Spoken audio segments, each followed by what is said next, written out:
Welcome to Frank's Shed.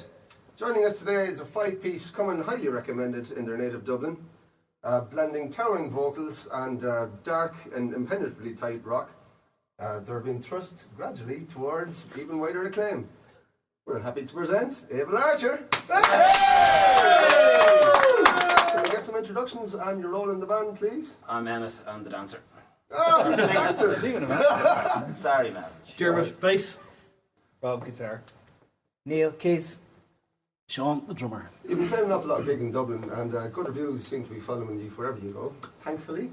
And you've only just recently released your debut EP, Bullets. Yeah. So has it been a really hectic year for you so far? And as much as it can be for five guys who are in full-time jobs, I suppose. But yeah, every spare second we had for the last year has been put towards writing the tunes, you know, finding somewhere to record the tunes, recording the tunes, and then doing all the other stuff that goes in between, like, you know, getting the inlay designed up and made and the whole thing, and then getting it out to everybody. So yeah, it's been pretty hectic, but luckily the little bit of feedback we've gotten so far from putting it out has been pretty positive, so we're pretty happy. Do you want to give us any more intricate details about, say, the recording of this EP? We recorded at Westland. Walker. It was an interesting experience. It was good. We were happy with the end product, and like it has gotten some nice feedback. Someone in Holland said it's what Metallica were missing on Death.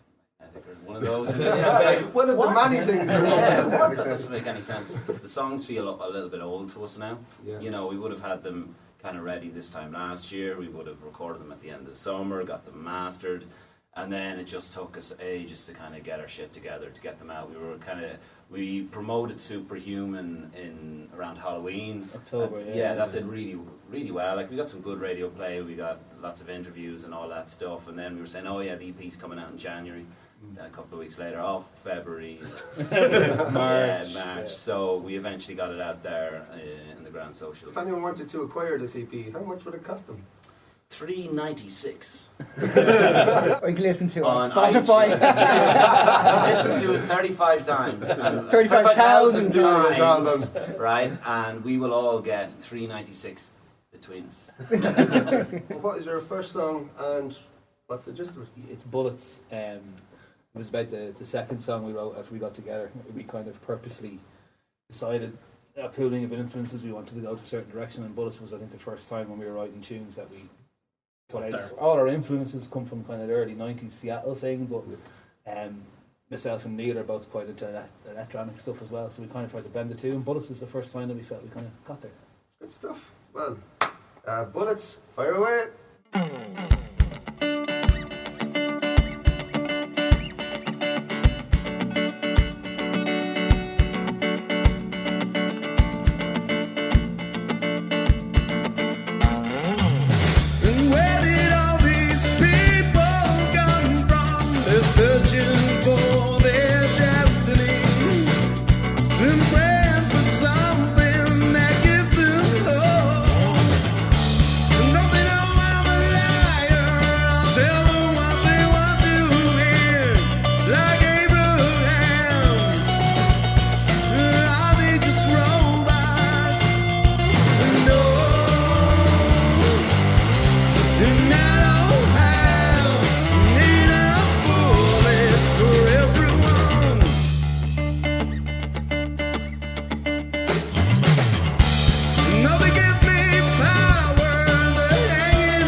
someone were to ask you what Able Archer are all about and what you sound like, what would you say? When we were sending out the kind of press releases, we lazily put it as Depeche Mode meets Soundgarden. It's the easiest way to describe it because it's crunchy guitars and there's a keyboard. So EP sounds like that. I think we've kind of moved on from that now. We're trying to kind of, I think, take the faster elements of the kind of music we listen to in our youth, and maybe bring the keys a little bit back, but kind of the electronic drum element a little bit forward and stuff. So we're starting to actually play with drum samples live, which is great crack. Sean The most memorable gig experience, for better or worse? Wheelings, and there was 2 people in there. When the barmaid comes in to listen to make you feel better, you know it's bad. We were about 3 songs in, and there was only 2 people listening to us, like, and really pretending, because we were looking at them and they were looking at us, and they're like, "Yay! One more tune!" After 3 songs. Workman's probably was the best. At the single launch that we did in around October, November, great sound. And I think we just had the right vibe that night. And First time as well, that since the band had started, that we took it upon ourselves to go and rent a venue and Do our own gig. promote it ourselves and stuff, and kind of take all the risk ourselves and everything. And Fuck, people showed up. really, really good. Stuff. And coming up next, what have you got? The great Henry Watt. Yeah. No one knows. No one. We had this idea of inventing a Wikipedia page about the great Henry Watt and making up this whole fictitious character because for exactly situations like this, we go, "What the fuck's that about?" And the whole band goes silent. It's about, I think, someone who thinks they're deadly and they're a little bit fucking mental. And we wanted to put a name to it, and so we were just kind of Henry what? And then just put great in front of it. For those of you who like imaginary constructs, the great Henry Watt.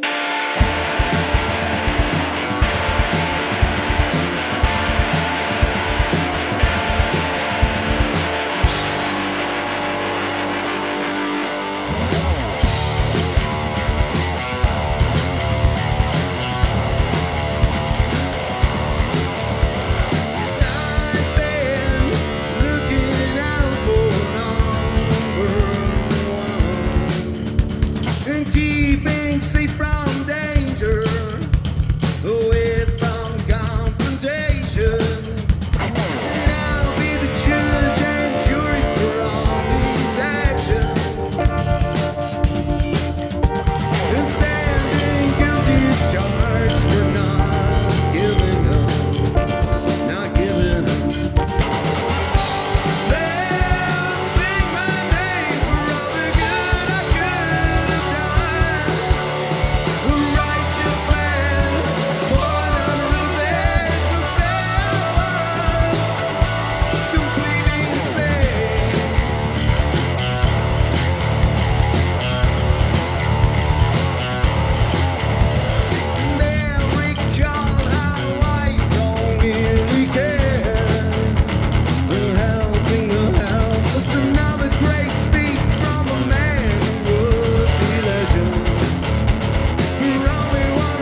you got together? Myself and Dermot actually met in third year in school, which was Like 20 years ago. I think it was 21 years ago, yeah. Myself and Sean and Dermot have been playing together for about 7 or 8 years. Previous Myself and band, Neil met in college. yeah, we were playing in a kind of an acoustic kind of folk band for about 2 years previous. Decided we wanted to do something completely different. I've been working with Emma for a few years and knew he was a singer in a band.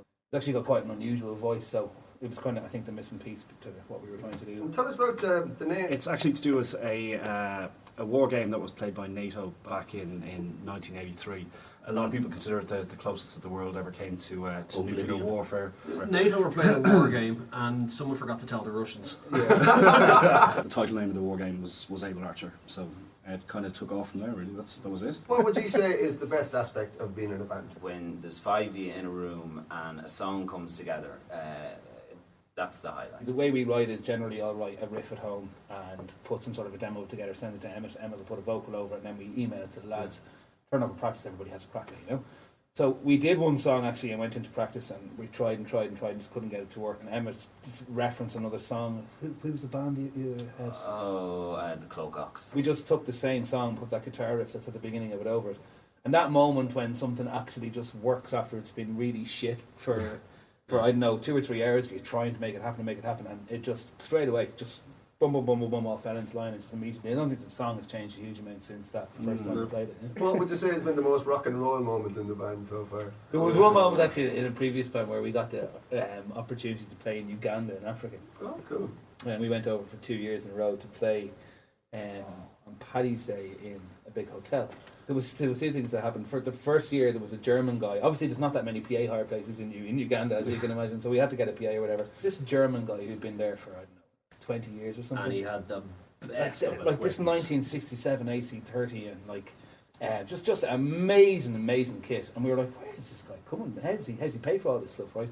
And then we went back the next year and he was gone. Turned out he was serving 10 years at Her Majesty's pleasure now for smuggling drugs in the Amps to and from Europe. Like a boss.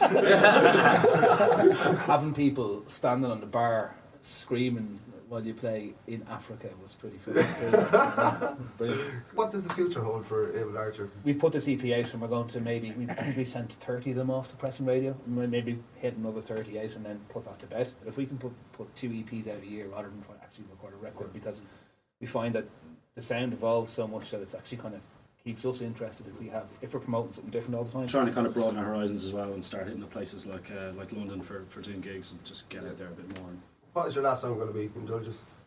Ghostmaker. And it's, I don't know what it's about. It's about giving out. I'm from Portlaoise as well, so I like giving out. You hate everything. Yeah. Giving out about something. And away we go.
dyslexics in a car. One says to the other, "Can you smell Patrick?" And he goes, "Joke me, I can't smell my own name." I'm sorry. Thank you very much. Very Thanks good. It's been really Thanks for good. making the drive, and wish you all the best. Thanks, man. Very best with your careers, okay? Thank you. And if you want to keep up to date with Able Archer, just go to www.ablearcher.eu. And we hope to see you next time on Frank Shed TV. Do join us again. Thank you.